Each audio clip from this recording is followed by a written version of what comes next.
We'll do it live. Okay. No. We'll do it live. Fuck it. Do it live. Check it out now.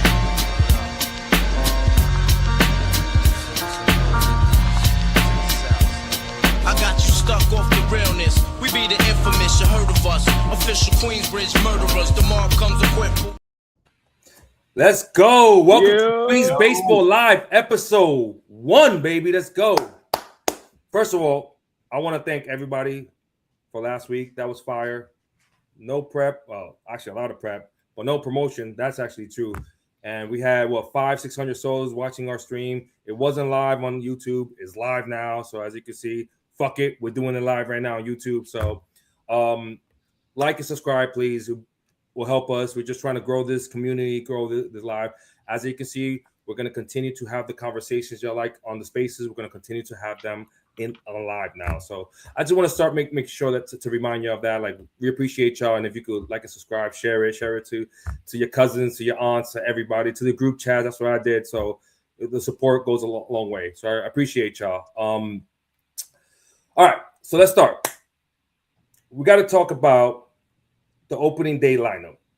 The fellas, y'all know the beautiful six faces here, including my own.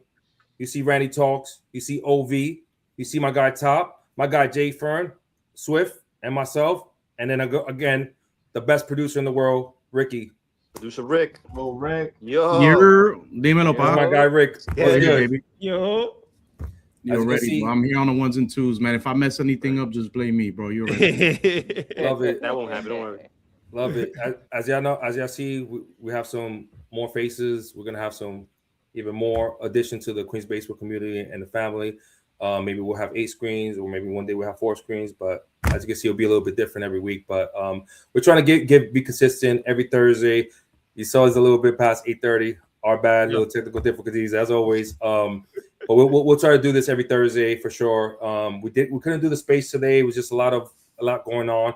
But we want to do a space before we do the live. So next week we'll get back on that. But the first topic definitely want to talk about is the opening day lineup. It's super important. It's something that we've been talking about for weeks and days in the spaces, and now we're doing it now. So I'm gonna give that to Randy to start, and then we'll continue from there. Yeah, no, for sure. I mean, we're definitely going to talk about the lineup.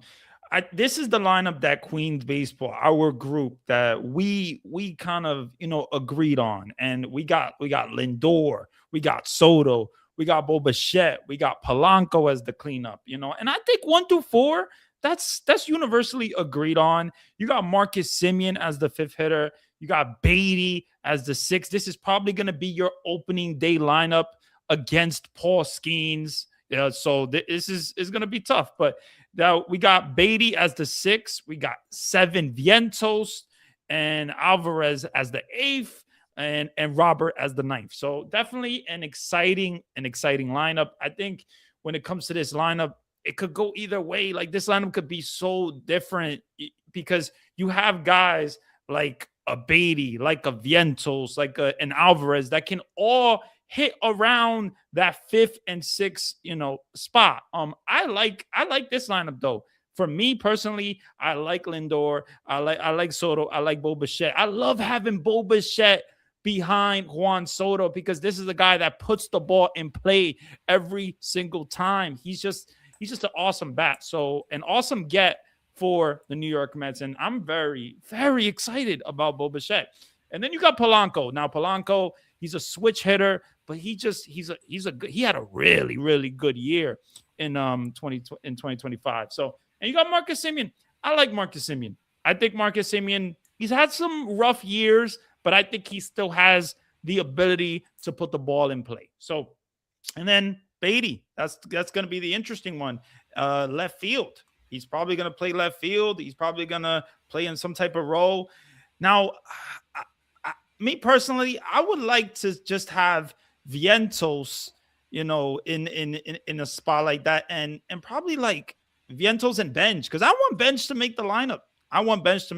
So I would probably put Beatty as the utility guy and have Vientos be this DH guy, because I really want Mark Vientos to take that spot and run with it, because I saw what he did in 2024, and I think he had a just an awesome year. So there's a lot to like with the lineup. There's a lot to like. I want Benj to make the lineup. I really, really want Benj to make the lineup, but who knows? Like, it could go either way, anyway. But yeah, man, we'll see what happens. Let's hear from my guy Jay Ferd. What's going on, Jay Ferd? Go ahead. So before we get started, so if you're saying Benj cracks the roster, so then what will be your lineup? Where would you put Benj at? So that's what I was about to say. So I think it's important to know that we understand that Carson Benj will most likely make the opening day roster or be there soon, right? So this is an opening day lineup for us that we feel that's going to be without a Carson Benj. Now, with Carson Benj being in here, then I think we talked about this for a long time. Brett Beatty becomes your utility guy, right? You know, and we'll talk more about this later, where he's gonna get the at bats that was promised to him by David Stearns. I couldn't get to 500. I got really close to it. Where do you see yourself? So I have Brett Beatty playing, I think, 20 games or so in left field, which means it gives a lot of games and a lot of bats to Benj. So ultimately, I do want to see a kind of like what the Braves did 2 years ago or 3 years ago in 2023, where they had like 10 guys that had 15 home runs or more. That's what I want to see. I want to see Brett Beatty as a utility guy, where against lefties, you see more Mark Vientos. Against righties, you see more Brett Beatty, and just throw him around everywhere. That's what I think after opening day. The thing that I love about Vientos at 7 is so I did some digging. So last year, Vientos in the first inning he batted .321. In the second inning he batted .315. His OPS was .841, and his OPS in the second inning was .815. So right then and there, it seems like Vientos likes to get ahead of the game and go early, and that looks like he's gonna have a good game. But the interesting factor here is that, and these are all I don't want to say a sample size, but this is where he was in the most. And when he batted fourth, he batted .319 with a 1,058 OPS. And when batting seventh, which we have him here in the lineup, he was batting .313 with a 952 OPS. So it seems like Mendy, I guess towards the second half, he's finally figured out, with some playing time and some consistent playing time, found the sweet spot for Vientos. So I really love him here in the 7 spot, because I think that's we're going to probably get the most production out of him. And it also might give him that chip. Remember that chip he had on in 2024? It's like, oh, they don't believe in me. So maybe putting him 7th, he's gonna like, listen, now I gotta go out there and I gotta show them who I am. So I love this lineup. I think it's gonna be good, and I'm excited for it.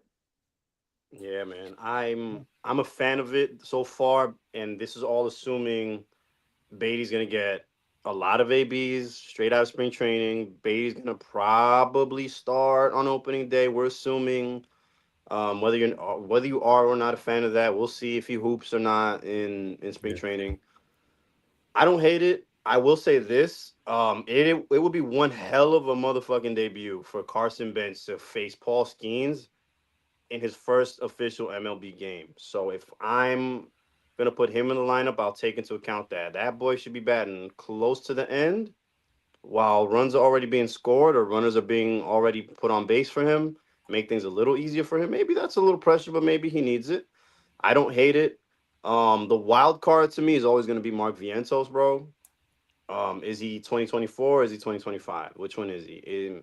And we'll see. I like the splits that Jay Fern pulled up about him. I know he's a big fanboy, and I want to believe. I lost a lot of hope in a lot of the young cats, but this is it. This is the year to show me what you're worth, man, because, and we'll get to possible trade rumors about them in a bit, but if you're going to be put in a trade conversation potentially for something bigger or better, quote unquote, which I disagree with. Show your worth, man. That's it.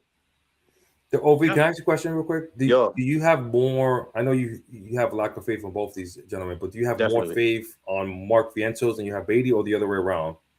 And why? Right now, Beatty. One, positional versatility. Obviously, I'm gonna go based off of that. Two, I think he was just a little bit more consistent than Vientos was throughout the entire season. Now, granted, Mark Vientos tried to hit us with the buzzer beater towards the end. He was hooping. He was doing his thing. I just can't help but feel that the way he performed through most of the season kind of let me down. And that's not just him. That goes for Mauricio. That even goes for Alvi to some extent.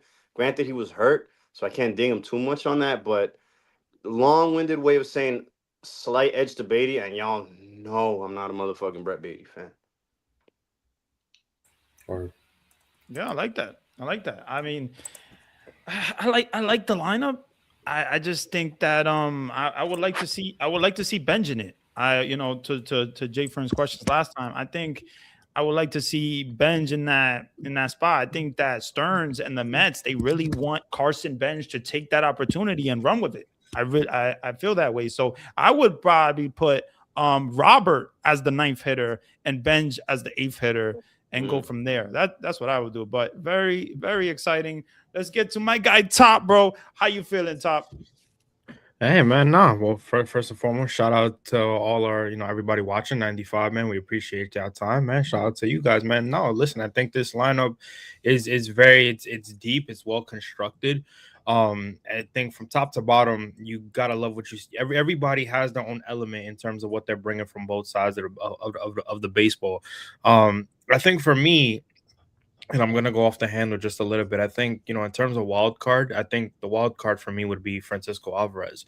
Francisco Alvarez has been put in a position where, there's so much riding on this kid, yet there's inconsistencies at the plate. There's his questions within defense in terms of him being able to stop balls on the ground, him being able to get runners out at second, and then obviously, I think injuries also play a factor in it. If you can find yourself a consistent, healthy Francisco Alvarez with the power that he shows, and obviously his defense being a little better, I think he not only elevates that bottom half of the lineup, but he's a young kid that has came up with the guys of Vientos and Beatty that can definitely help them in terms of bringing that energy. You see it all the time. Every time he hits a big hit, he's always energized. He wants to be there. He wants to play there every day.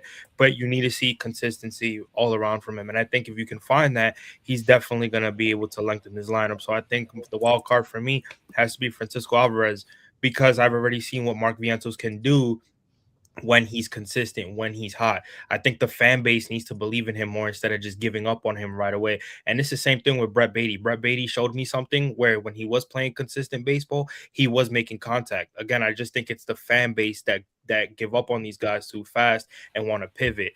And I think the same goes for Francisco Alvarez. But this lineup, based on what they've been able to do, the pivots that they've been able to make after losing some of the top key guys in free agency, I think it's well deep. It's better than last year. And I think everybody lengthens their lineup really well.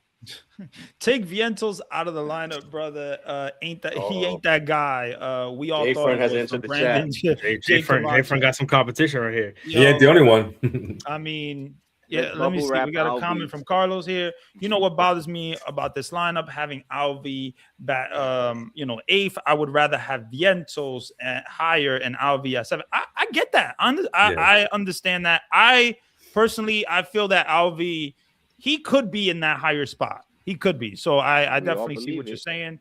If LOL, they have a bounce back year. We don't even know if Carson Benj is going to be ready in time. You're right.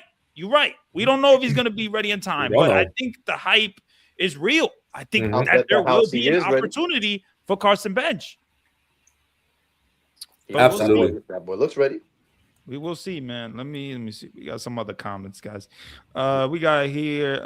What's going on from Patty? What's going on, Patty? How you doing? Yo, Patty. Baseball. Appreciate you coming, to the channel. Appreciate you coming to our live always. We got Carlos a lineup here. Lindor, Bichette. So, you got Bo Bichette as the second guy. That's Nah, bro. Wow, so you're taking out Soto. Okay, Carlos, you're fired. all right. And then you put in Soto in the third, and you put in Vientos in the cleanup spot. Oh, there you go. What's up, Jay Fern? Polanco in the fifth spot. Nah, you're fired, bro. 6 Simeon. Jay Fern has left the chat. Alvarez, I'm loving Yeah, that, you're fired. bro. I'm loving it. Wow. My boy CG. Yo, but my guy. but like Brandon Camacho out here throwing Vientos in the dirt, son. It's all good, man. Everybody has their own opinions. Yo.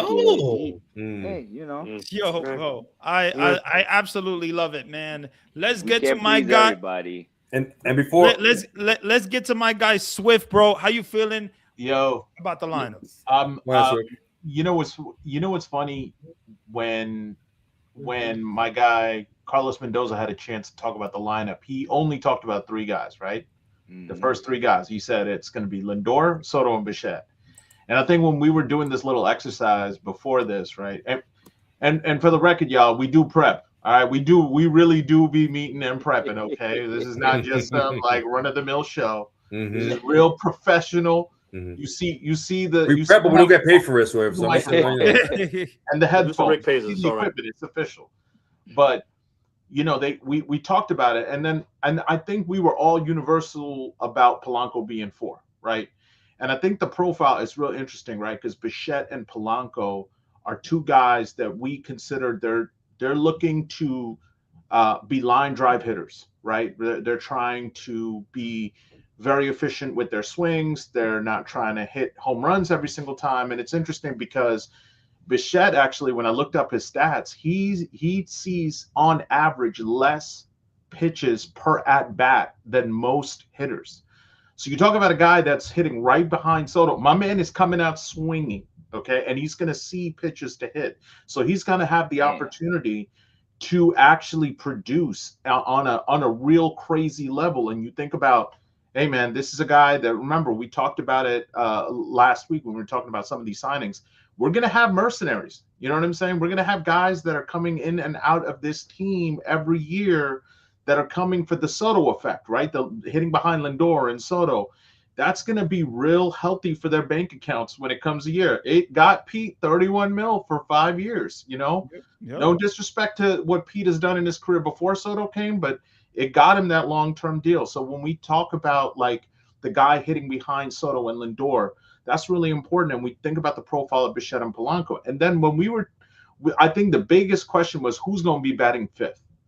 And I think for purposes of the opening day lineup, my case was that I think Mendoza is going to give the respect for Marcus Semien, and he's going to give him that 5th slot. I think he's just going to show respect to the veteran. We know it's going to be Paul Skeens. We know that Marcus Semien had a down year last year. Obviously, injury affected a lot of his numbers. But Marcus Semien is going to come and have an impact and have the ability to have a lot of runners on base and have the opportunity to rack up some real heavy numbers. And remember, we talked about this last year. What was the biggest bugaboo with this team? Runners in scoring position. We're going to have a lot of professional at-bats, right, up through the 5th lineup. Now, 6 through 9, I think that's where a lot of the back and forth happened. And I see a couple of the guys smiling right now because we all have very strong opinions. And I think our whole fan base has strong opinions about 6 through 9, all those guys, right? I mean, I think 6 through 8, those are homegrown. Those are the guys that we've seen since day one. Because you know what? Queens baseball, we watch all the games. We watch all the games at Queens baseball. But 6 through 8, we've seen them since day one. And we've been with the highs with Vientos, remember the 2024 season, and the lows of Vientos in the 2025 season. We've seen them all. So I know that's where a lot of our grumbling is going to be. But I like the lineup that's presently constructed. I think you have speed at the bottom of the lineup. You have the power of Vientos and Alvarez hitting back to back. And I think Beatty, this is the year, man. I mean, gap hitter too. You know, we'll get to Beatty, whether he's even going to make it to opening day, but we'll get there. But I like this lineup as presently constructed. We're going to score a lot of runs. So I'm real excited about this. Appreciate you, Swift. Yeah, man. Thank you so much. I mean, I agree with you. I think Marcus Simeon is a really, I think he's gonna get that shot at 5th. And I like the lineup. Man. Let's get to my guy. We got a comment here. Let me see. Swift hit only on why I like Bo as 2nd. He's a pure contact hitter. Okay, that's great at Citi Field. Man, I really like him batting ahead of Soto. To be honest, Robert, Lindor, Bichette ahead of Soto at 3 is scary. Yeah, 1999 called. They want their lineup back, my brother. But let's get to my guy Pope, man. How you feeling? Sorry. My bad, guys. I think it's important to discuss that the contact hitting, right? I think this is why we have the lineup the way we do to start 1 through 5, just to start. And now Marcus Simeon, Brett Beatty, Mark Vientos, Alvarez, Luis Bob, all of these guys profile as a 5th hole hitter. Now, we only have 5 guys that can. We only have 1 guy that could hit in the 5th hole, but we have 5 guys that profile like it, and it just depends who's going to be the hot hitter. We here at Queens Baseball, we believe that the manager, Mendy, is going to go with the veteran. First of all, Simeon, regardless of how you see his last year and a half or so, not great, but he's a contact hitter. 1 through 4, actually 1 through 5, if you count Simeon, Polanco, Bichette, Soto, Lindor, both of them have less than a 20% strikeout rate. So you want your best hitters to go 1 through 5. Now, this is where it gets tricky. 6 through 9, including Beatty, Vientos, Alvarez, Luis Bob, all 4 of those guys have higher strikeout rates. So that's going to be a little bit tough, especially when the guys get a little bit cold. Yeah. But the way we're talking about it, the way we think, Luis Bob Jr. 3 years ago hit 38 bombs. 3 years ago, Alvy hit, 25, 26? He almost 25. Around 25 home runs, yeah. Brett Beatty last year hit like 18 home runs. 18? Yeah. Marcus Simeon 20+ home runs last year, even though not a great year. I think the point is that we're trying to say here is that the battle for the 5th host slot is going to be up in the air. It's going to be there. It's going to be the battles of the 5th holes, right? Like who's gonna win the job, right? And to start off, you want the veteran there. You want the contact hitter. You want the right-hand contact hitter. This is where this Brett Beatty, if they really believe in Brett Beatty, that's why. This is very, believe it or not, we did this lineup ourselves, but this is very similar to Fangraphs, except that they actually have Mark Vientos, 96, and then they already put in Carson Bench. We actually agree with that. There's going to be lineups where you're going to see that. It's just, I don't know if it's going to be the everyday lineup for Paul Skeens. Yes, I agree. I don't think they're going to just throw in Carson Bench on day 1. So on day 1, game 1, this is going to be the lineup. And I want to jump into something that we talked about, that me and the fellas talked about in the space this week, and it was Brett Beatty. If they believe in this kid, and he's not a kid anymore, what is he going to be, 25, 26 this year? No, he's 26. If he's going to be... Beatty? Go ahead. Yeah, Brett Beatty. Yeah. So he's around that age already. If we believe in this kid, right, we have to talk about him being the super utility guy. So what David Stearns promised or spoke to him about, and I actually have the K rate right here. So just to give you an example, this is projected, but it's around similar to what the same K rate percentage last year. So Fangraphs has Lindor K rate at 18 this year, Soto 17. It was actually the other way around, where Lindor actually had a lower K rate last year, but they have Bo Bichette's K rate at 16. 16. That is, what I'm saying? They had Polanco at 20, and then it keeps going up and down. They have Marcus Simeon at 16, which is a little low, but he was in the late teens last year as well. But the point, you guys got to see the point, low strikeout rate. After that, you start seeing everyone 23, 24, 25 and up from the lineup of the 6 and 9. So my point is, going back to Brett Beatty, who they believe in, who does have a high K rate, where are you going to play him?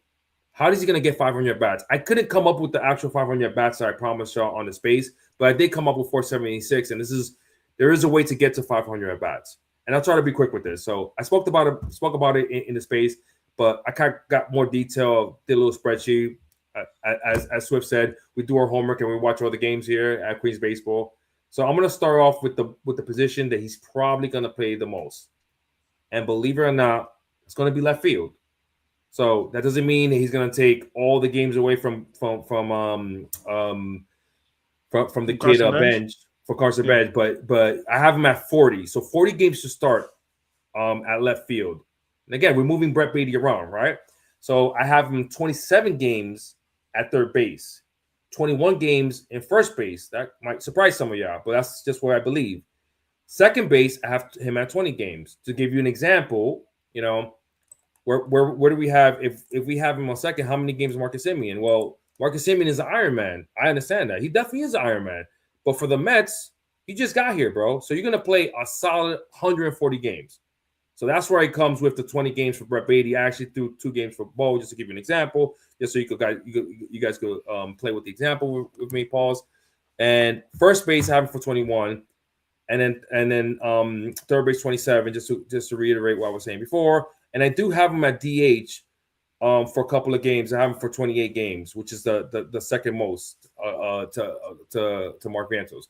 That gives us a total of 136 games, which is very similar to what he did last year with 476 at bats.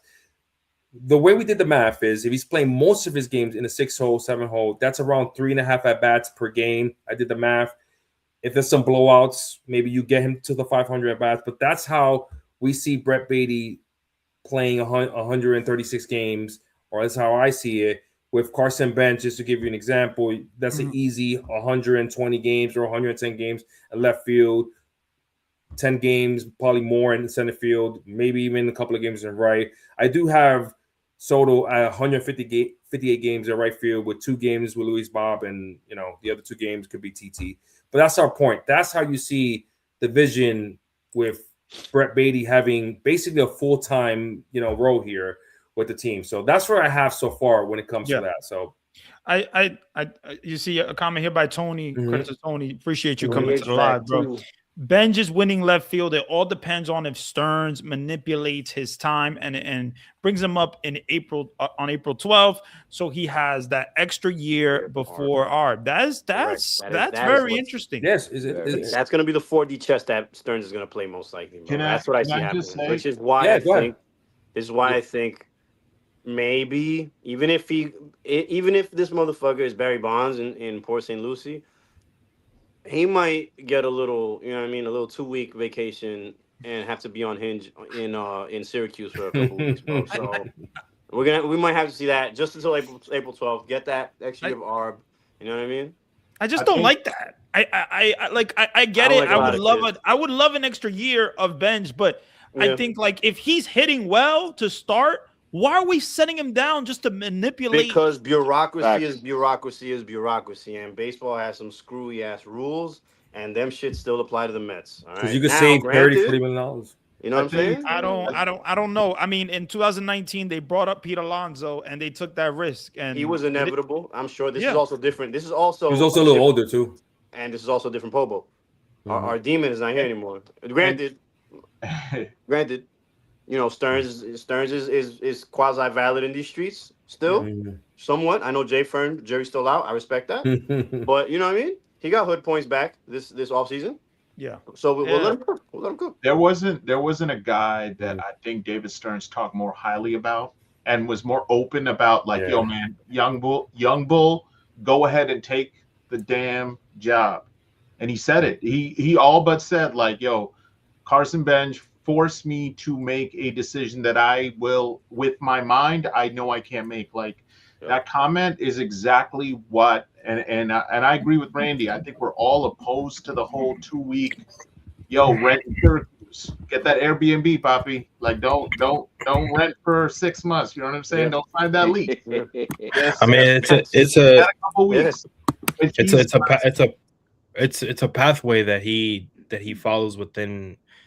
I would say it's a strict regimen in terms of him being able to follow what he's been preaching out there into the fan base. He's trying to stay young, but also trying to put out a defensive product. So there's a lot that he's seen from Carson Bench within the field that he loved, to the point where he was willing to get rid of one of his veterans in Brandon Nimmo and open up that left field slot for a Carson Bench. So that way the opportunity is there. Now, of course, the opportunity may not be there in terms of how he comes in spring training, where, you know, that could be put into question. But I have no doubts that while he was preaching run prevention and while he was eliminating those guys that really couldn't hack it defensively on a consistent basis, he also looked at it as an opportunity of, I really like what this kid brings from that aspect, and I think his time is here. And if I can give him that runway while getting rid of one of my core guys, it all falls into one pathway for him to still, you know, follow what he wants to follow and tell the fan base, listen, this is what I want to do, and I got to do this in order to make it happen. And this is an interesting comment, because Pope talked about, you know, the Beatty and the at-bats for him, and how can we actually get some at-bats for him, with David Stearns talking about, we're going to give you 500 at-bats. But there's an interesting comment by Minnesota here. Bichette, Polanco, and Robert Jr. are always injured, and Simeon is getting old. Another huge injury risk. Now, I completely understand that, but I mean, I wanted to get you to get your take on that, Jay Fern. How do you feel about that? So, yes. So Bichette, I know he gets hurt. He's been hurt a little bit. You know, Luis Robert Jr. the same thing. But I think the one that I'm not on board with is the Marcus Simeon. I know that he was hurt last year, but I actually was looking at the games that he played, and there was I believe it was 3 seasons. There was one in Oakland, and there was the one in Texas, and I think there was in the beginning when he was with the White Sox. Those were the only 3 years that he didn't play over 120 or 140 games. For him to be considered injury prone, I think it's a little much. The guy plays damn near every day, and I know he is older. He's 35. Yeah, he's 35. 35. But man, he won a Gold Glove at last year. Like, I feel like a lot of people are expecting him to come on board, and they're expecting him to be like 30 home runs, 120 RBIs. Like, no, he's literally here for defense first. And at a down year, he still had 25 bombs.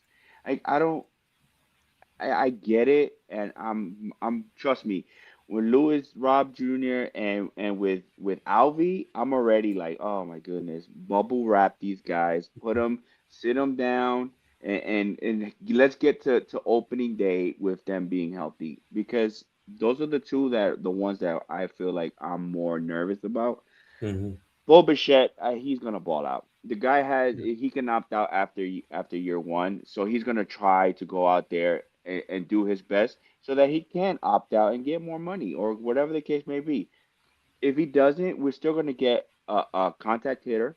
We're still gonna get some guy who doesn't strike out, and he's gonna be a demon on the base paths. Yeah. So.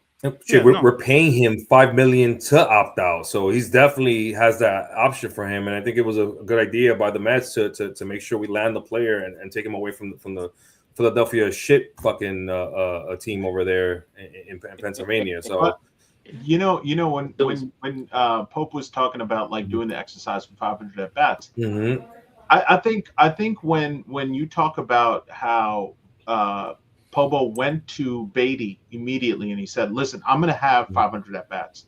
And I think all of the things that we've been discussing, and I think the people that have been chiming in about like injury risks, I think Pobo understands that. There's going to be, he's like, yo, there's going to be 500 at-bats for you. You have to make sure that you take advantage. So if we all believe that Luis Robert is there, and I think that's where a lot of the lineup construction becomes at the forefront. You've built in Carson Bench is there. If a center fielder goes down, you've got a center fielder, a guy that you are going to give that long runway to. And you think about this, you've got Bo Bichette on basically a 1-year contract. Luis Robert, he has an option for next year. If this doesn't work out, Luis Robert knows he's gone. You've got a lot of guys that are literally still playing for their jobs. And by the way, Bo Bichette, 28. Luis Robert is not even 30 yet. Yep. You know, you've got a lot of young guys that are going to have the opportunity to prove themselves. Mark Vientos knows that clock started.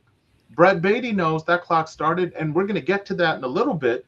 That clock might really be winding down soon, according to some reports. You know, so I think he's built in enough of that lineup where if one guy goes down, we've got acceptable solutions for them all up and down. And that's where a guy like Brett Beatty, who can, Bo Bichette goes down, cool. Marcus Semien isn't indestructible, cool. We've got a guy that can play second. Or we can move Bo Bichette to second and put Beatty at third. You've got all of the different chess pieces that he can play that he knows. Yeah. So this is why I think we all collectively are really excited about not just the lineup live spaces, but we're excited about the team. The team looks good. Yeah. And real quick, just to jump in, because the comment gave me, because that's my biggest fear, is what I forgot who put the comment about the injury risk, and that's been my biggest fear, and I've vocalized that to the fellas, is that moving on from a guy like Pete, moving on. I know Nimmo was injured a little bit early in his career, but moving on from a guy like Nimmo who plays every day, who posts. McNeil, has had his injuries, but for the most part plays. So it's a risk, right? And that's what, obviously, injuries can hurt any team. But that's my biggest fear, is that these guys, some of these guys that we brought in, have injury history. Not Marcus Semien necessarily, but Luis Roberts, obviously Bichette was injured a little bit last year. So that I had to come up, because I saw that comment gave me, like, again, it just struck me at my biggest fears with this team. So it's a natural feeling. I completely understand where you're coming from, because these guys, like, you're getting away from those guys, like the Pete, the Nimmo's guys, and you bring in these new guys. But some of these guys are, some injury prone. Luis Robert, he has not been healthy. Tony HVAC says he was faking a lot of them injuries. I mean, what are you gonna do? Yeah, I mean, I don't know about faking. I would too injuries, if I play with the White Sox. I'm not gonna hold you, bro. I'm not gonna take that PTO, V. No, I'm not gonna say he faked injuries, but I think that Luis Robert, I don't think he was as motivated to play for the Chicago White Sox as he's going to be to play for the New York Mets. You know what I'm saying? Of New York. Like, I think he's going to be more excited. I think you got Soto here. Yeah. You got so many guys that, he can connect with and talk to, and just hopefully it's a winning culture. It's a winning culture. Bring that winning culture to, to him. He's not necessarily used to that.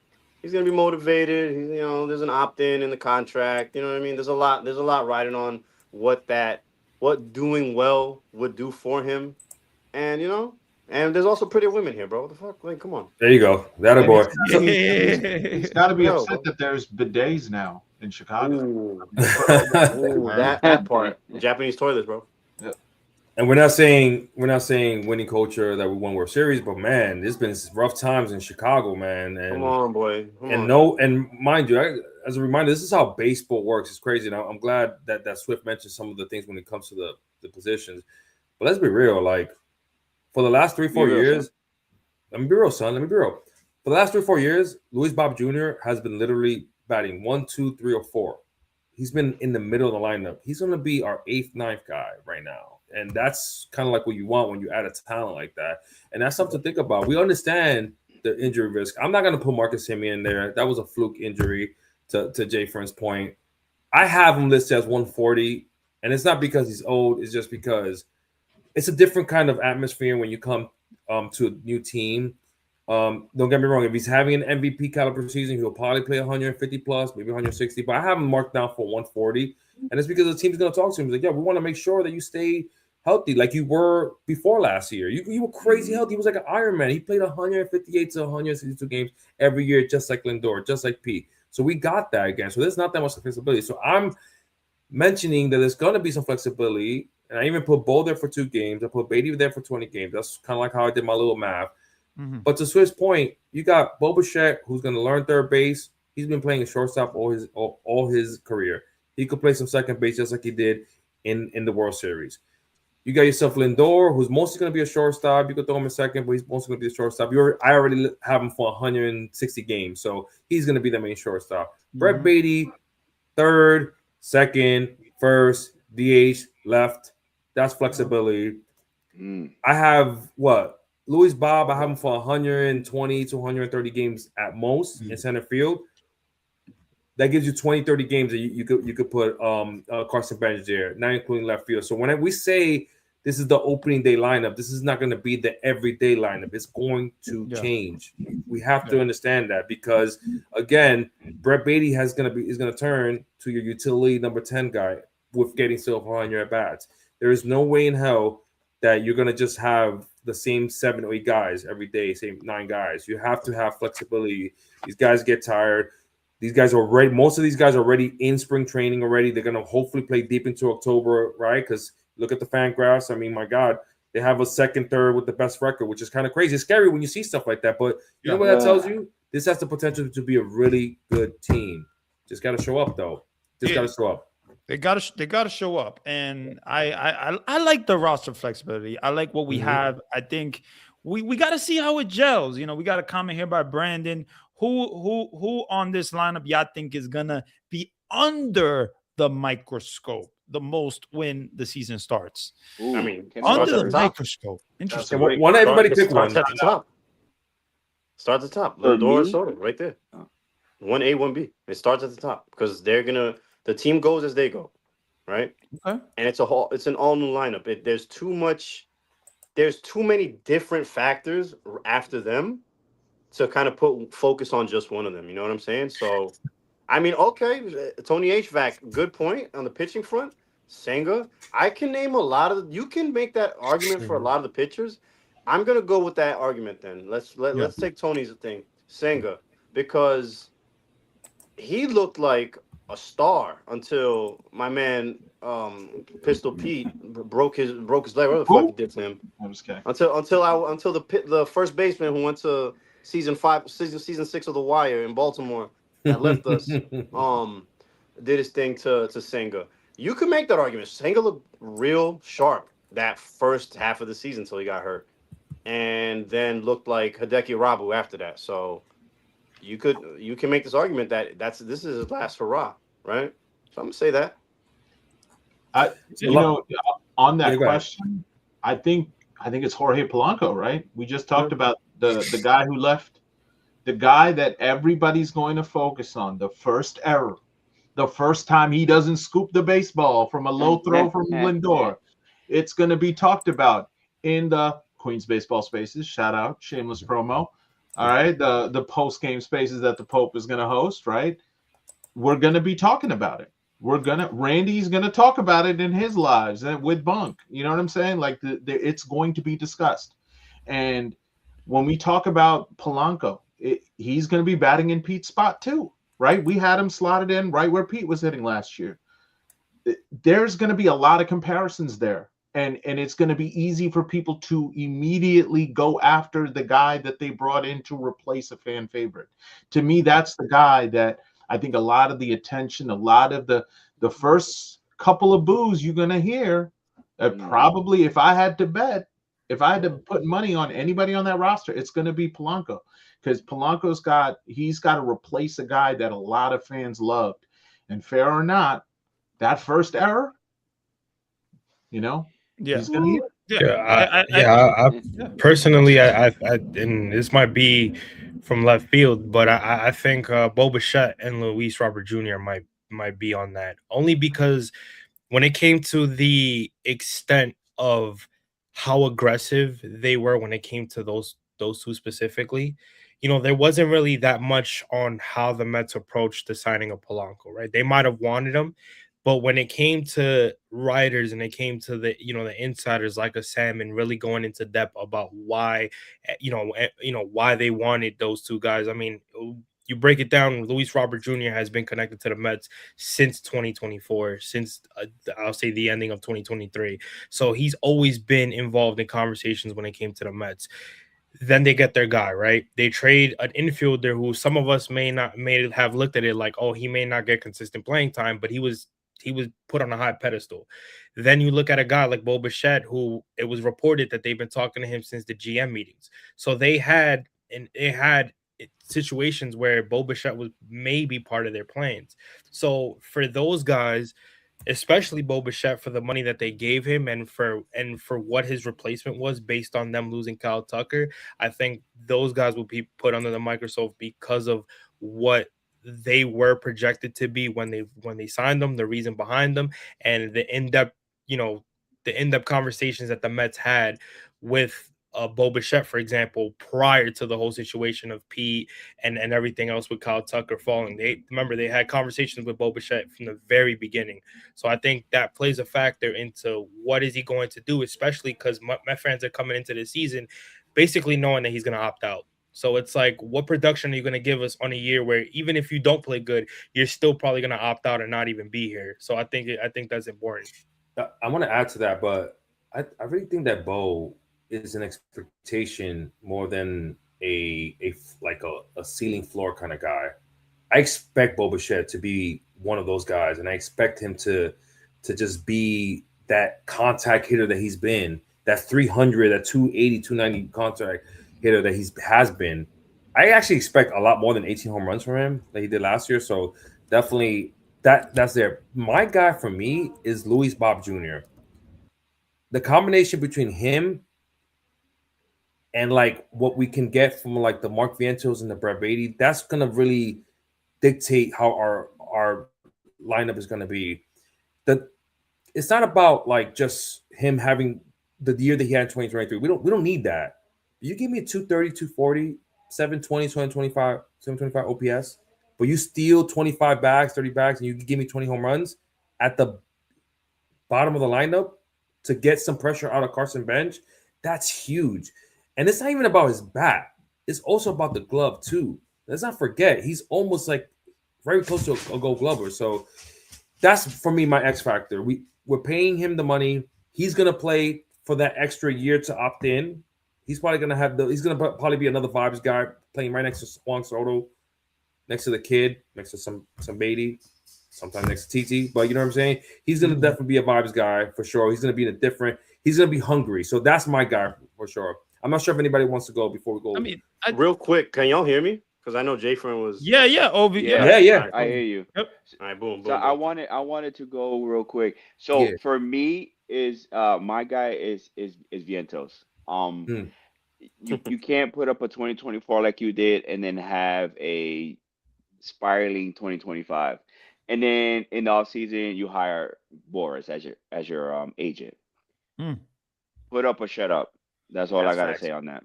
Yeah. Put up or shut up. I like it. Put up or shut up. I mean, if he wants to be in this spotlight, he wants to be with Lindor, going to Knicks games, wants to go to these football games. Listen, man, you put up or shut up. You want to be cosmopolitan, play cosmopolitan, my brother. Yeah, bro. All right. Let's go. Yeah. I mean, my bad. I love the Vientos thing. I absolutely love I think Vientos is very important to this team. I think this year is probably going to be his last year to really make an impression on this team. Like if he doesn't have a good year, I think Stearns is just going to get rid of him. I feel that way because Vientos, when he's valuable, it's his bat. That's what makes him valuable. It's not his glove. It's not his defense. So, and we know what Stearns values. If he doesn't, if he's not productive, then goodbye. Yeah, but I also think that plays a factor into Brett Baty too. Now, Brett Baty's not in the same situation as Mark Vientos in terms of the agent, in terms of the expectations and all that. Expectations a little bit, but also because he's being held on a higher pedestal within the organization, because he's involved in certain situations where it's like you see right now where he's possibly going to be traded to Pittsburgh. If the Mets pull back on a situation where they don't trade him and they keep him for the rest of the season, you need to show us why they made that decision the right decision. Because if they pull back and they don't move you and then you shit the bed the entire year, then it's like you wasted their time in a way. So although Brett Baty's not in the same situation as Mark Vientos, because they hold him to a higher pedestal and because they give him the rope to create those opportunities, he needs to use some of the success that he had last year and really put it on full display, or else it's going to be you got to put Brett Beatty into question as well. Word.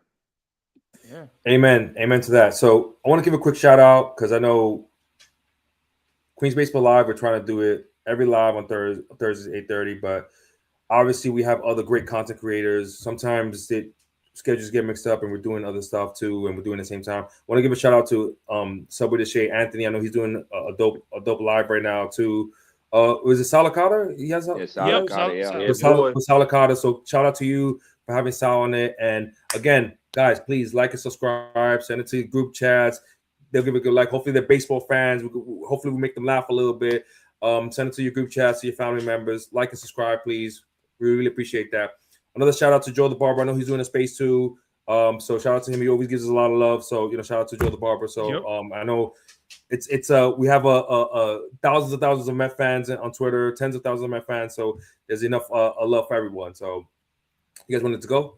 I wanted to interrupt anybody. No, yeah, I mean, I love what we're talking about here. I think this is important what we're talking about here, and what makes Beatty so important to the organization right now is his defensive versatility, man. That's it. And that's the big thing. That step that he took to play second base in spring training that he did last year, in the minors as well, and it was 2 years ago or whatever. I know he was playing a lot of second base and trying to, get better with that, be more versatile. But we'll see what happens, man. But let's get into our, next segment and talk about Mr. Carlos Beltran. Top, take it over. Top, go ahead. 7 años, cuando analizo mi carrera, mis mejores años en béisbol siento que lo tuve con los Mets de Nueva York.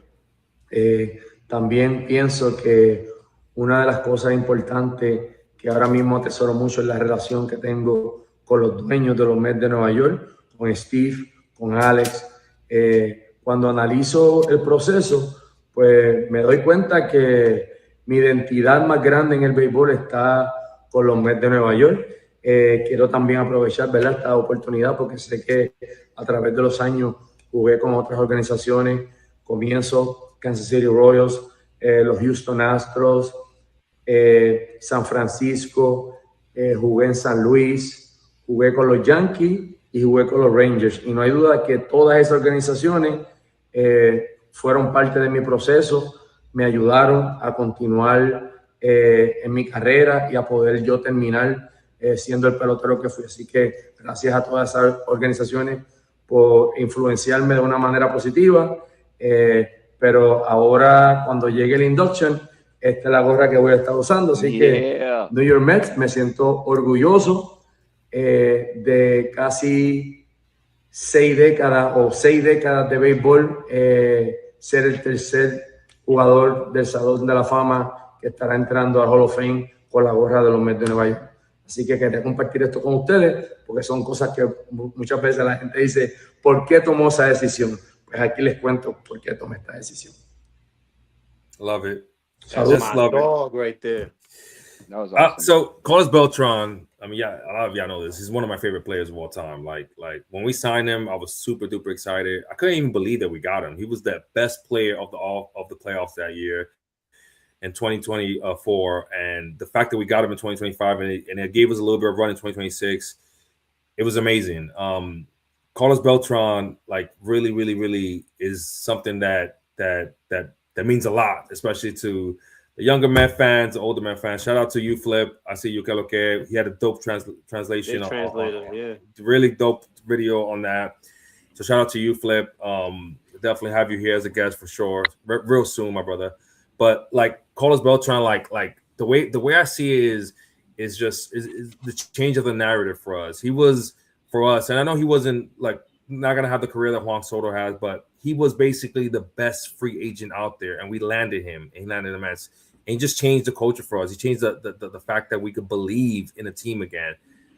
My favorite moment, believe it or not, and I'm so happy that he chose the Mets. I think he should have chosen the Mets. I think the ownership make sure that he chooses the Mets by having him the last couple of years and having him in the front office and giving him all the love.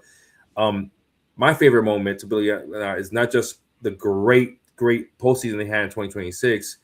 It was actually the cash he had.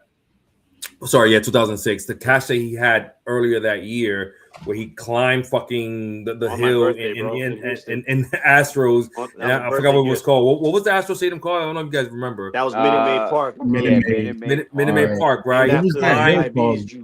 Climbed that hill and just did a. Wasn't it called Enron Field too? Before that, before that, yeah. So it's plays like that. You just see in Kansas City. You saw it for a couple of months in the Astros before he was a Met. It's plays like that. He was your typical 5-tool player. Great career, Puerto Rican man. You know what I'm saying? We were the Puerto Rican Mets in 2006, man. It was beautiful, man. For the culture, for the Spanish community, for Dominicans, for Cubans, for Venezuelans, for Mexicans. It was so fucking fire. Like I want that shit injected in my veins, and Carlos Beltran was that. So it took a while because Carlos Beltran was my all-time favorite Met, even more than Mike Piazza. Mike Piazza was like a god to me. It took a while for Lindor to pass Carlos Beltran, but that just happened like literally like a year and a half ago. But man, Carlos Beltran, you're a real one, man. So forever in our hearts, brother. Who's next? Yeah, bro. Now, just to jump in, Tupop, as a fellow Boricua, obviously he's the third Met. He's the third player. Is going to be the resident Boricua. But he's the third Met in the Hall of Fame, right? Wearing the Met hat, and as a Puerto Rican, super, as a Met fan, very proud. I think that's with him will be 6 members of the Hall of Fame from Puerto Rico. I think we're tied with Cuba for the most in Latin America. To all my DR friends, my Dominicans, you guys will surpass that very, very soon and have the lead in that category. But no, it brings a lot of pride, and obviously seeing him with the Mets, and especially coming off that crazy. I mean, you talked about the 06, but how about 04? With the Astros? I mean, the guy played 12 games. He batted 435, 8 home runs, 14 RBIs, 6 stolen base, like insane. Like, and I remember watching that postseason and watching that run, and I'm like, oh my God, he's a free agent. Because in 04, 05, like you had the blogs out there, but Twitter wasn't around, right? And so you're really relying on sports radio or ESPN, and you're watching the games. You're like, man, do we have a chance? We got the Wilpons, but wasn't sure, right? And so I remember seeing that break, I think on ESPN. I'm not 100% sure how I found out he got signed, but I remember the day. My favorite memory was the day of his press conference. I remember I was in high school. I don't want to give my age for all the youngins out there, but I was a freshman in high school, and I remember I was a freshman in high school, and I remember playing sick because I knew the press conference was like, I think late, I forget exactly, but late morning, early afternoon. Mm-hmm.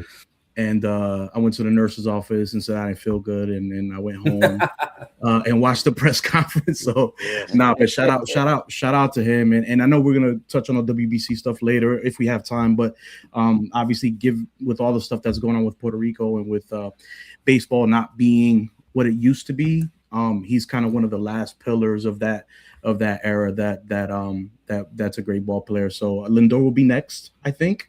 Yadier Molina will be in there too, so we'll still have some, but super, super proud, man.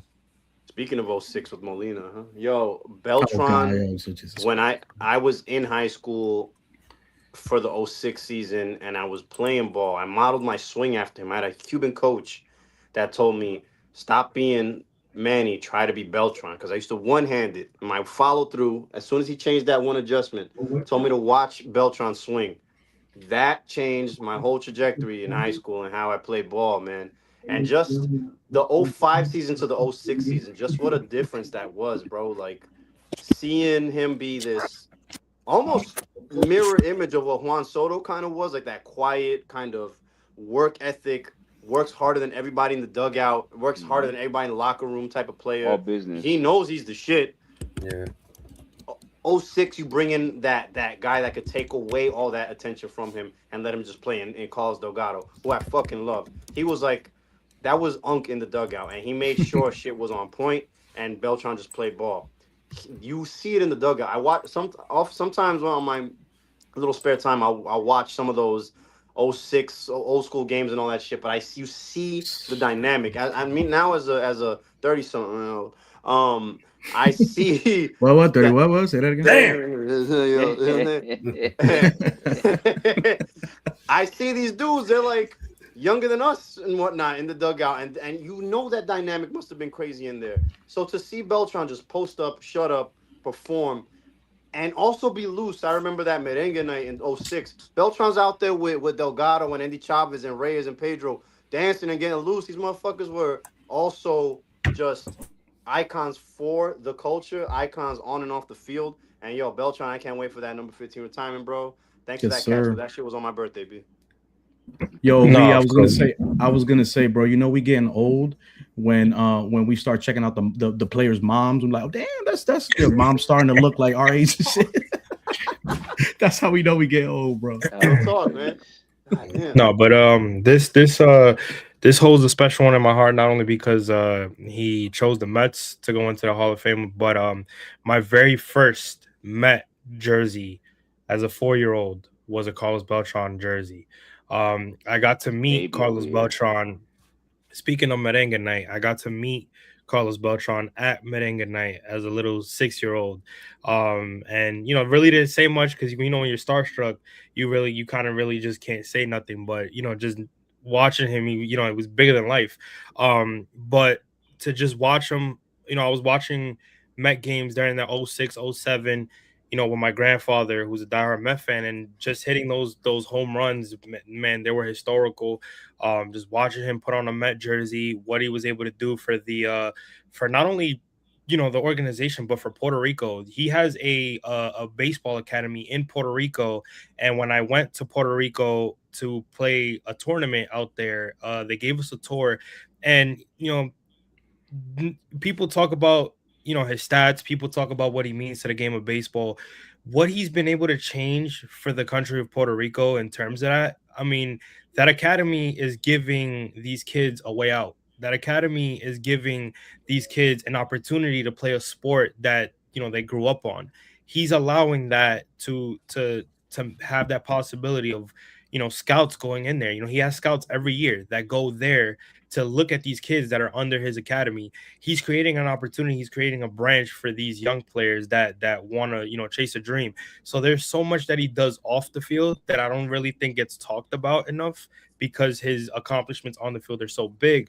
But he's done so much for the Mets organization. He's done so much for us within memories. Like I said, I remember watching 06, 07, 08 as a youngin', just with my grandfather, and him being able to give us those memories. And, you know, he truly deserves this moment, not only for the Mets, you know, the Mets community, but for the you know, representing the Latin community, the Latin baseball community. So he truly deserves this moment. I'm so happy for him, and I'm even more happy that he's going in there as a New York Met. And, you know, it couldn't happen to a better guy. So congratulations to Carlos Beltran.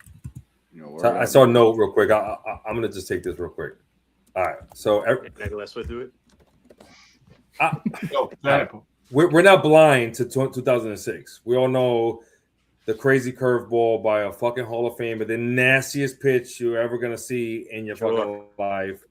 Mind you, again, I think Ricky talked about some of the numbers. What was it? 1,000 OPS, 3 home runs, 4 RBIs, batted 300, fucking on base percentage, crazy defense. But he's defined for one play. Fuck all that shit, man. You try to hit that goddamn curveball. Fuck out of here, man. Yeah, you know, I don't want to say it's a touchy subject for me because it really isn't. That was 20 years ago, and I understand it and I get it, but what he did for the New York Mets in those 7 seasons will always be remembered. There's no way you can sit there and tell me that what he did for us wasn't great. The guy, first of all, that postseason was ridiculous. When he came in 2006, and he saw 2005. Like we mentioned, he did the whole postseason in Houston 2004. So when he came to the Mets, I was like, oh my God, like if we can get that would be amazing. So what happens in 2006? We make the playoffs and we go that deep run. He played 10 games. 10 hits, batted .278 with 3 home runs, 5 RBIs, 9 walks, 2 stolen bases. His on-base percentage was .422. Slugging was .556 with an OPS of .978. If you're going to do that by just taking his holding that pitch, and that's going to define your Carlos Beltran career as a New York Met, then I don't know, man. I can't do that. I know, and it broke our hearts, but I'm not going to define his career with the Mets on a pitch that he missed. I always think about what moment in Mets history, what would it be like if Twitter were around when that happened, bro? we're already, where our fan base as a whole just is already a little, off the hinges, and I think we all can agree that's a very nice way of putting it. I can tell you that if that had happened and we had Twitter back in the day, it would have crashed the whole damn site, just because of that whole, the pitch, the sequence, the fact that it was Game 7, the bases were loaded. I mean, it was like every situation that you tried to play in your mind in your backyard, you Carlos Beltran had that opportunity, and unfortunately he didn't. And the funny thing is, the next 2 years, right? This is a team that blew a few 7-game, division leads during the last month of the season, and nobody really gave Beltran a lot of crap because Beltran was still doing his thing. He was still an elite 5-tool player. And when we think about and honestly, when we signed, and I think a lot of us, when we signed Soto, I think at least for me, the first player I thought of was this felt like Beltran all over again. When Beltran came to this team, it felt like it validated us. It felt like it took the organization to a different level. It was like, okay, this is the way that this team is going to get good, is going to be by recruiting the top tier talent. And I was looking the other day about Beltran and his stats, and it was like, all right, he had 70 WAR, which puts him around in the 100 area. But if you look at all of the people around that, I was thinking to myself, wait a minute, all these guys are in the Hall of Fame that are around that area in terms of career WAR. Why did it take Beltran 1 and 2 times to get there? Now, obviously, there's also his link to that Houston Astros team, right? Mm-hmm. That on that end, right? But before that, he was a guy who was very keenly aware of certain pitch stealing signs from other teams legally, right? Now with the damn trash can, but I'm saying legally, he was one of the guys that really pioneered that. Whenever you talk to other players, they always talk about how smart he was. And that's why a lot of us think man, this is a guy that could be a manager someday. At some point, there could be a time when Carlos Beltran is, and he was our manager for what? 24 hours? Days. 48 hours? Was he our manager? Weekend. You know what I'm saying? So I think we all agree. It was only a matter of time before he was going to be a Hall of Famer. I don't think any of us really thought he was going to wear any other hat. Now the only last thing to do, retire that number. Sorry, TT, you got to pick a different number, my guy. You're going to have to come into spring training, So, the 4 or 5 people, we know Pope bought Mark Vientos. He was one of 6 people. The other 5 are in Mark Vientos' family that bought the jersey. There's the 3 people who bought the Tyrone Taylor jersey, man. You're going to have to return it. Unfortunately, you're gonna see it here, man. Watch. No, but it's well deserved. I think we all agree, he's one of the greatest Mets of all time, and I think just as a fan base, I think over time we've forgiven him. So yeah, no, I mean, go ahead. Yeah, I was gonna say before Randy goes, just really quick. I mean, I'm not gonna give you all the numbers of Carlos Beltran as a Met. I'll just give you OPS. So the first year, off year 744, OPS 982, 878, 876, 915, 768, which was an off year. He didn't only played a couple of games. Jumped it back up to 910.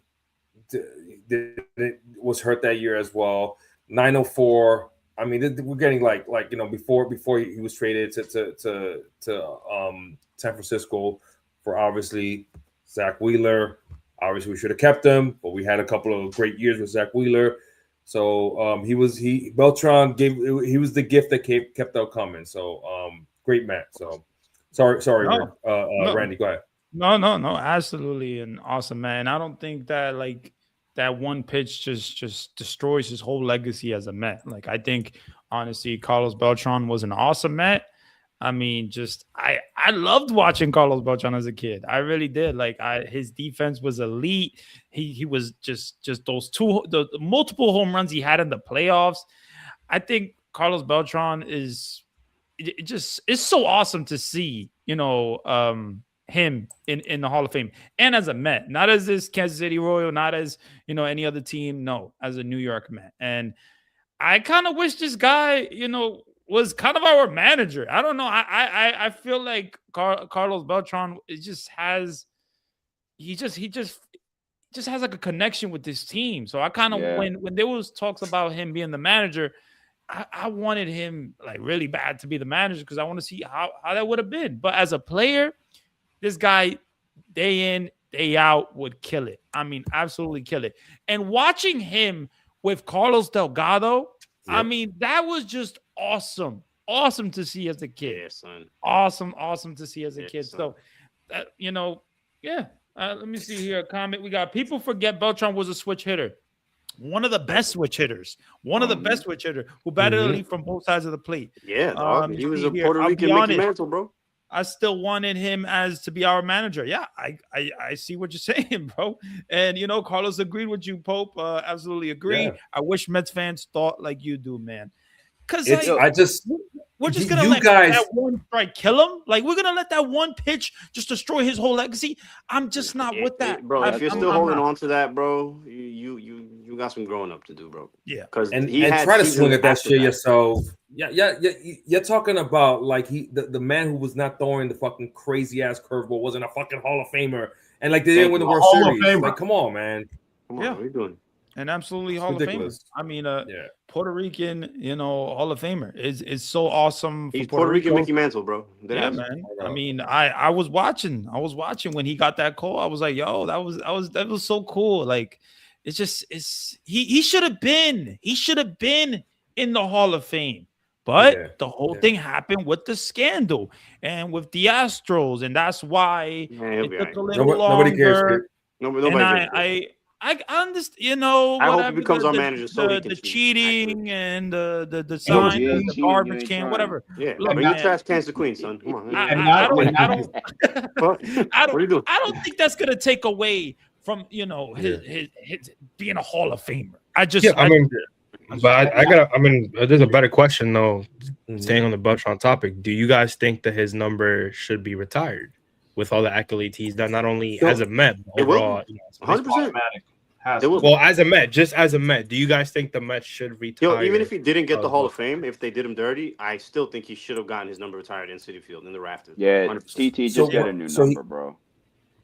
He's right. So he's making the Hall of Fame this year. I think the Mets are still deciding it in the Mets Hall of Fame, if I'm not mistaken. Correct. Yes. I think that would be something. That'd be something to think about after that. I think after he makes the Hall of Fame, that's something that they're gonna probably decide next year. If I'm saying yes, of course, man. I fucking love. He's my favorite fucking player of all time until Lindor. I mean, J-Fran was there, Top was there, fucking everybody's there when the fucking Grand Slam against the stupid Phillies. So it took a ridiculous like performance by. You know what I'm saying? I love Lindor, but Beltran was the guy, man, for me. So it's just he deserves all the accolades. He's still with the organization. He's a great man. I wish we had a better team around him, and I wish we had better luck in sports. You need better luck. It is what it is, right? Fellas, so we got to go. Oh, my fault. Just one other thing. No, And go to ahead. that point about like people, and to that point about people like thinking about like why wasn't he in the Hall of Fame beforehand? We got to remember like this is still writers who hold grudges, writers who think they're sanctimonious and high-handed, right? You think about what just happened it doesn't just happen in baseball, right? We have a lot of real fun discussions about who should be in the Hall of Fame. We think about football, man. Bill Belichick didn't make the Hall of Fame because you had a bunch of like really angry people that said like, you know what? I don't care how many Super Bowls you won. We're not going to let you in the Hall of Fame because you were an asshole to me when I was asking you a question. Because it's still writers that have to put these guys in them. And so like these guys who used to get a pass, who wouldn't get a pass from these guys are going to hold these grudges. We talked about it. Bill Polian did that to Robert Kraft, also didn't get inducted to the Hall of Fame. Bill Belichick, you know, I'm sure as hell Tom Brady's going to make it in first time, but still, you don't know what kind of like thing, what they hold against some of these guys. Same thing in baseball, right? Like you might not agree with everything that Curt Schilling did as a human being, right?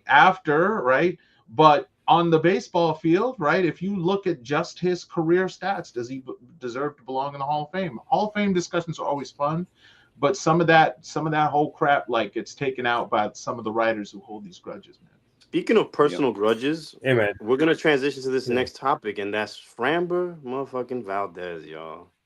So yeah, and we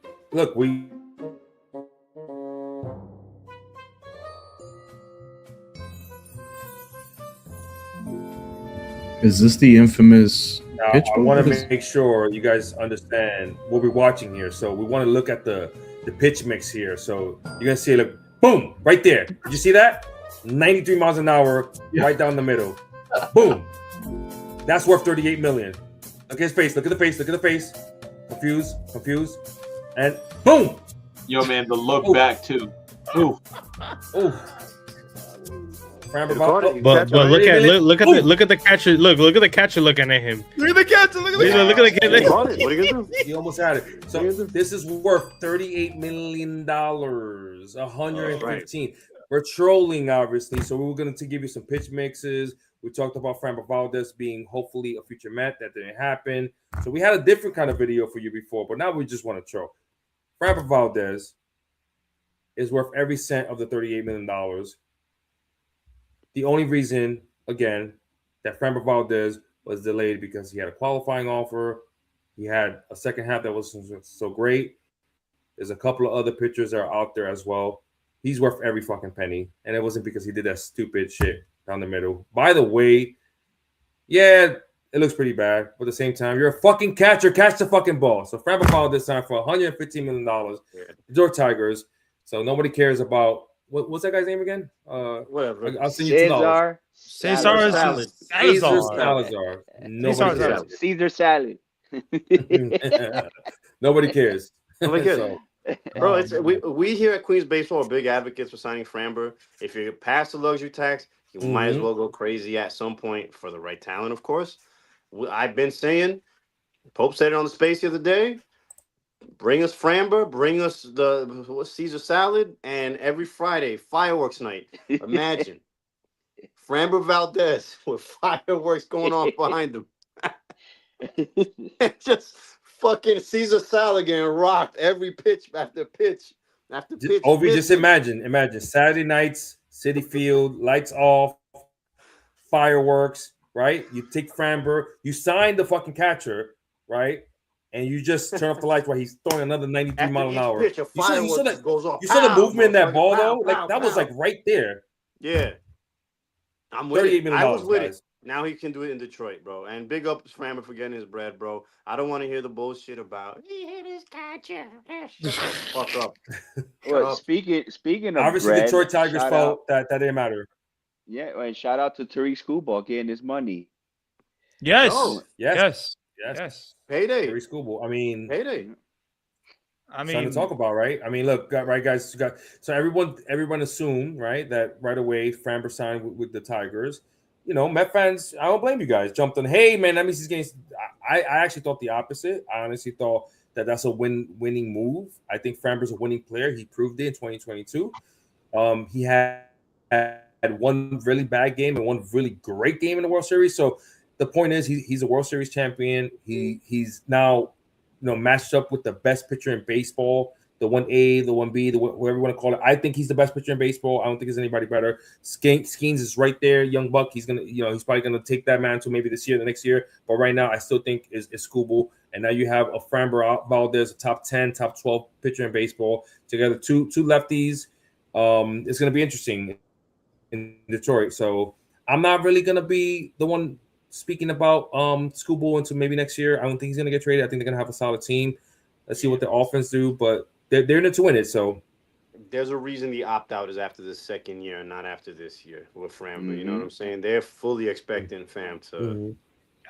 I kind of wish that like Stearns was on like interested and he would have got him. He would have got Framber. Like I would have given him that same deal. I mean, I would have definitely 3 years, 115. I would have loved to have him in this rotation, and I would have probably traded either David Peterson or Kodai Senga to make space for him, because I think Framber would have been awesome. It would have been awesome to have like a Freddie Peralta, freaking Framber Valdez, Nolan McLean. It would have been awesome, but it is what it is.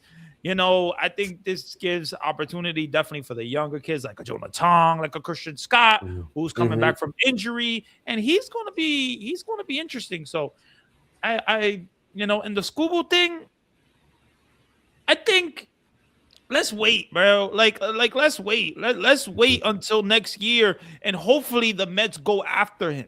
You know, I think the trade thing, I don't see him being traded. And I think that the Tigers, you know, according to Ken Rosenthal, who said today that they don't want to trade him. They want to keep him. They want to keep him. It would be. I don't want to say it would be stupid, because obviously you would want to get the best offer, and you would get the best offer now because you would be like, hey, look, you're gonna get a whole full year of Skubal. But the last 2 years, they've made a good playoff run. Why would you try to break that now? You're signing Framber, and so basically you're strengthening that pitching rotation. So I don't see him getting traded. I mean, of course, I could be wrong. I mean, I would hope he's wrong. Could come to Queens, but just in the baseball aspect, I don't think he'll get traded. I don't see the Tigers losing that many games where they're not in the playoffs, especially by the All-Star break, and then when it comes to the trading deadline, to get rid of him.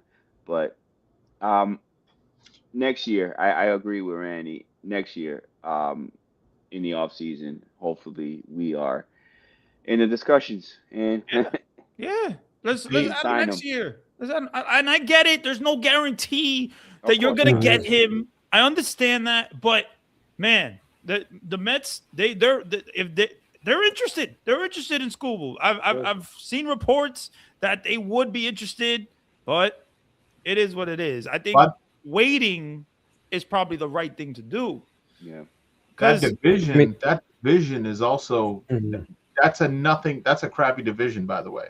I mean, the Tigers could, even without Framber, should have been looked at as one of the better teams in that division. It's them. It's Cleveland. By the way, Cleveland had to go on an insane run just to get to the playoffs. Started with us, by the way, when they swept us, if you remember. That's so right. Yeah, just to get to the playoffs. And to me, Detroit just said, no, we're not going to deal with that second half. We're not going to deal with that. We're going to give Tariq Skubal a little help. They've got a really good shortstop that's going to come up from their minor league system, Kevin Gonigal, who's supposedly one of the best prospects in baseball. They have like guys in that minor league system that are ready to step up. Casey Mize is going to take a step forward. I think when you think about that team and that division, like I said, it's the Minnesota Twins, who, by the way, they don't know if they, outside of like one or two guys, they don't really have anybody of note on that franchise that you would think, if you're the Detroit Tigers, you're looking around in that division and like, man, I really don't have to do much. So it's almost impossible for them to even be in a situation like everything would have to go wrong for them to look at be July 30th, right? Because the trade deadline this year is August 3rd or some weird. Yeah, August 3rd. Like August 3rd or whatever. They'd have to be in a crazy situation for them to wake up on like August 2nd and be like, oh shit, we're like 10 games under 500 and we're like not in the running for this division.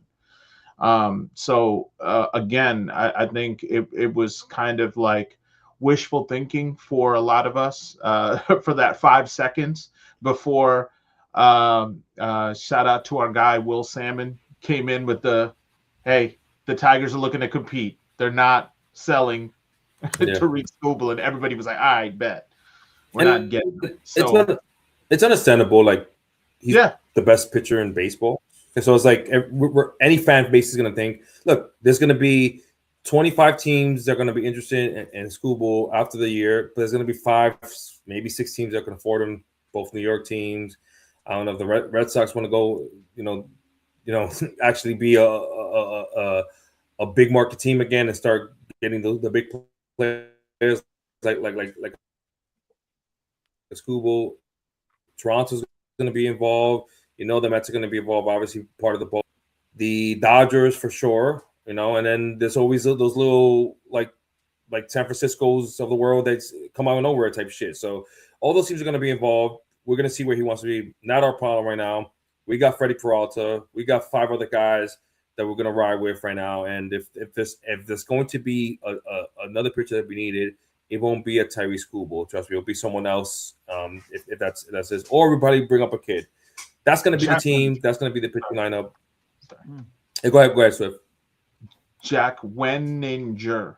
When you want to just spell it. But so when you pronounce it, also spell it out though slowly, like with the. But to your point, though, we've got a lot of young pitchers.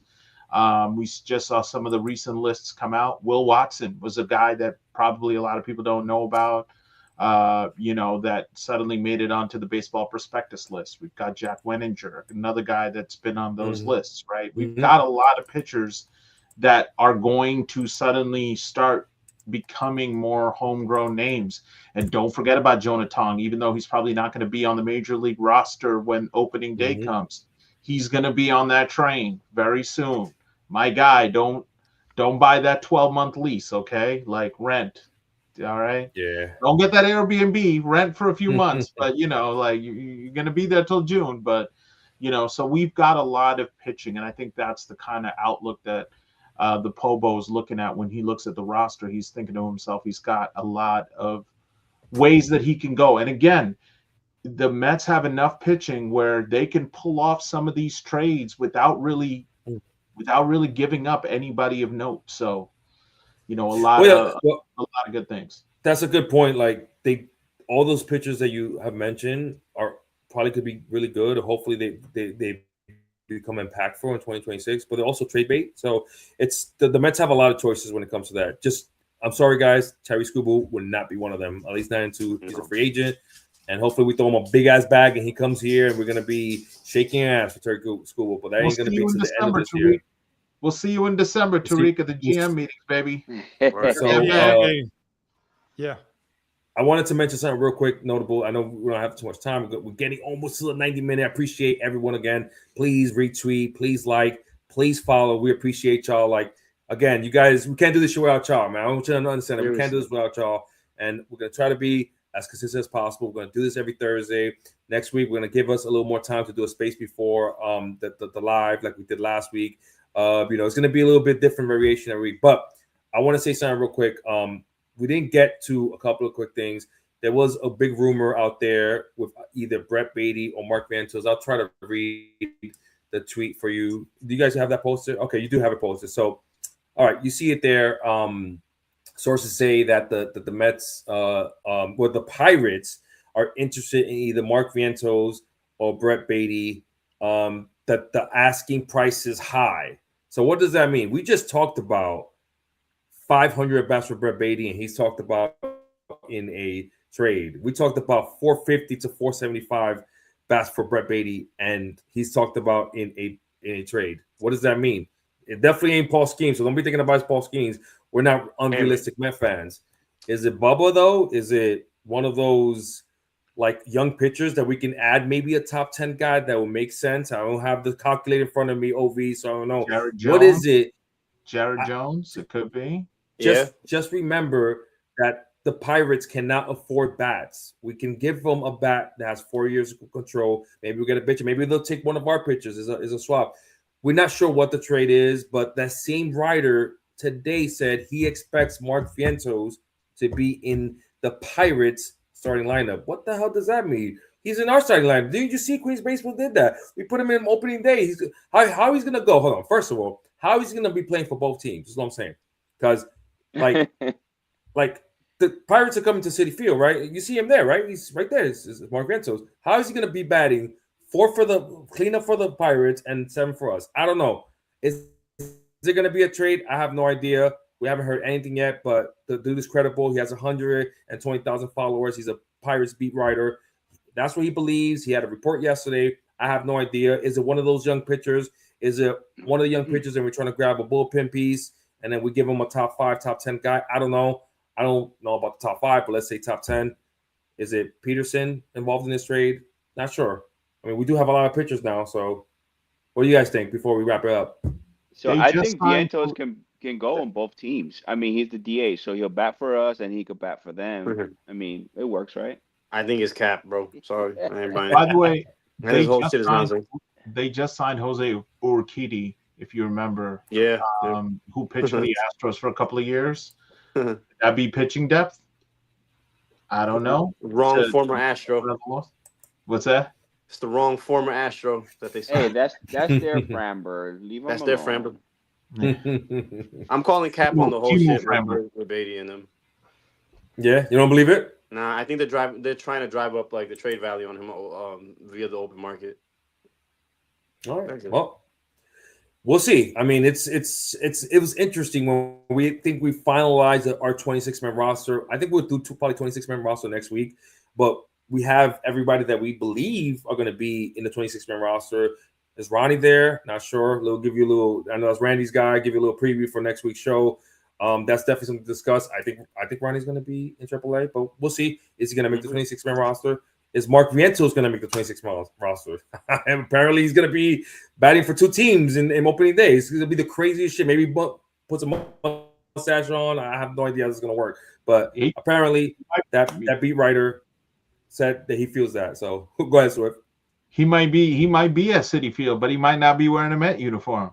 Okay, he might be wearing a Pirate uniform, and he might be batting 5th, 4th in that lineup.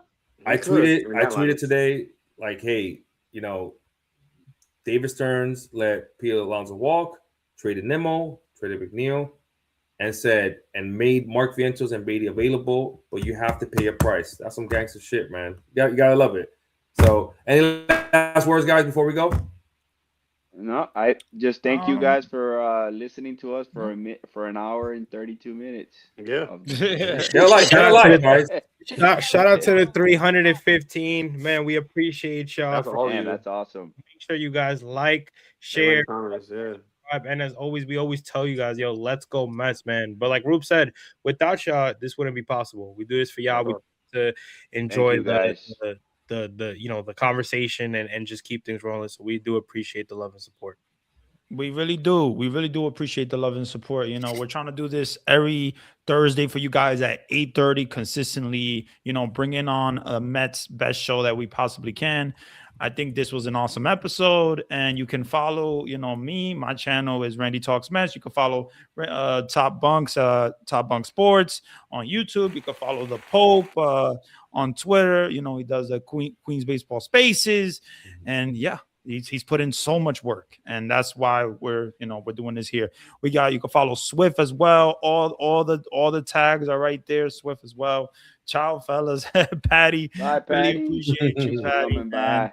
But no, at the end of the day, man, we love baseball, and we out of here. Queens baseball. Queens baseball, y'all. Always Queens baseball. Please get the money, B.